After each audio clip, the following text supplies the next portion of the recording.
Look here, you mongrel. I'll teach you to steal from me. Yes, I lost him. Now I just need to... Oh. Great. Now look what you did. It's all ruined. I ought to make you pay for every lost loaf, you thieving little... I'm sorry for stealing. I'm just so hungry. And I knew I couldn't afford it on my own. Listen, kid, I get it. You're poor. But nothing in this life comes for free. If you want to be anything in this world, you gotta make money. A lot of it. You understand? Is that so you can help other people? You'd think so. But the more cash you make, the greedier you get. Trust me.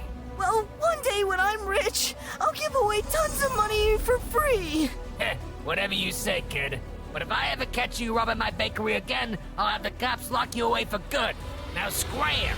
From that point forward, a young Jimmy Donaldson knew what his mission in life was: to earn as much money as possible and to make the world a better place than before. But it's not easy making money, especially as a kid. At first, he tried delivering newspapers.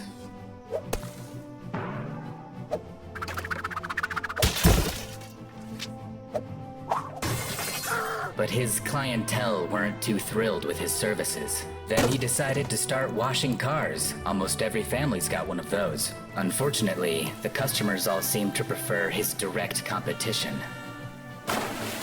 Eventually, though, he found something that worked. 25 cents? In this economy? Better be pretty great. It is, I promise. Wow. All right, Mr. Businessman. This is actually really tasty. You make this all by yourself? Sure did. And if this goes well, someday I'll have my own chain of restaurants with burgers, fries, and cookies. Maybe I'll even make my own chocolate bar too. Wow, you're quite the money-earning machine. Quite a beast. You know what? I was a young entrepreneur once. Let me help you out. How much for the whole pitcher? $20? Here you go. How in the world did you get all that money? I'd have to sell lemonade by the barrel to make that much cash. That's easy. It's this new thing called YouTube. You make one popular video, you're basically an instant millionaire. Whoa! That's what I'm gonna do! Well, good luck to you then, Mr. Beast. Mr. Beast. I kinda like that. With a new objective and a new name, Mr. Beast was determined to become a YouTube star. Only problem was, he was still broke. To make matters worse, he still didn't know exactly what kind of channel he wanted to be. All the most popular videos at the time were filled with hilarious comedy sketches or new parodies, but Mr. Beast was just a kid. He didn't know all about that stuff. So he decided to make his channel about something all kids enjoy: video games. Most of the money he had saved up as a kid went straight towards buying a computer, one barely even powerful enough to play games at all. He had to go dumpster diving to find the rest of the accessories. Now there was only one thing left he needed to begin his journey: an actual game. And there was only one that made perfect sense. Oh man, all the copies of Minecraft are sold out. Dang, really? I was looking to get that game too. It looks awesome. You know what other game looks great? Call of Duty Black Ops 2! Did we just become best friends? I think so. And with that, the Mr. Beast channel gained its first subscriber, and Jimmy gained a lifelong friend. But he was far from an overnight success story. Mr. Beast's early gaming videos struggled to find significant viewers. The Let's Play space was already being dominated by huge stars like Markiplier and PewDiePie, who are both still extremely popular to this day. So he had to shake things up. Instead of exclusively just playing video games, he started talking about how much Let's Player YouTubers made. He learned how YouTube's back end worked, what the top earner got paid, and how they were able to gather views. At the time, he thought this was all just to make content, but this research all led him to eventually shift the direction of his channel forever. Chris, I got an idea. I'm going to count to 10,000 on camera. Wait, what? I think I figured out how I'm gonna be famous. I'm gonna start doing all these ridiculous challenges no one else would even think to attempt. There's a reason no one wants to count to 10,000, Jimmy. It'd take forever. I'm talking multiple hours here. Exactly. Mr. Beast was right. It might have been a long, mind-numbing crawl, but his virtual stunt started gathering attention. A lot of attention.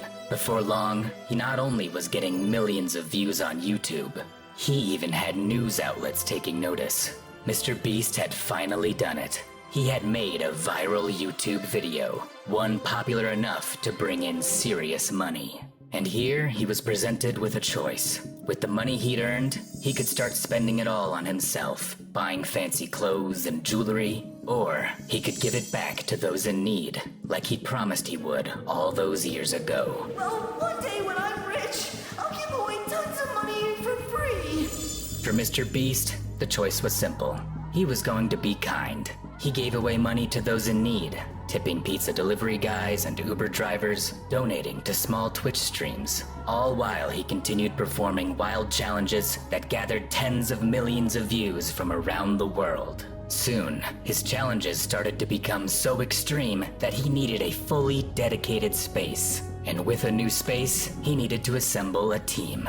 There was Chris the meme god, of course, then Chandler Hollow, then Jake the Viking, who later got replaced by the fan favorite Carl Jacobs. In many ways, it was just the beginning.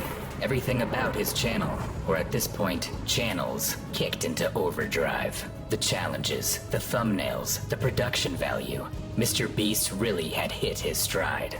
By late 2020, it seemed as if Mr. Beast had done it all. Eaten golden pizza, spent 50 hours in solitary confinement, created the world's most dangerous escape room. He was at the top of his game.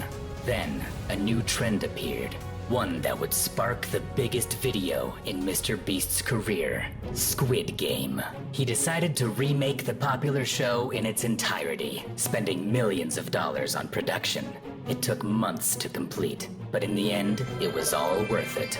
Hundreds of contestants slowly got whittled down game after game, from red light, green light, through glass stepping stones, leaving only a select few left to compete for the ultimate prize of $456,000. Eventually, contestant 079 won the final game of musical chairs, claiming the pot.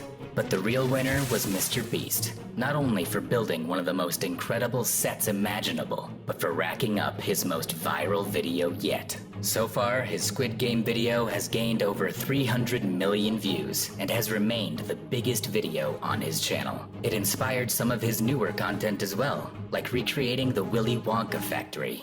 Mr. Beast has accomplished quite a lot in his young career, breaking viewership records, launching his own chain of burger restaurants, and donating millions of dollars to charity for Team C's and Team Trees. There doesn't seem like there's much left for him to strive for.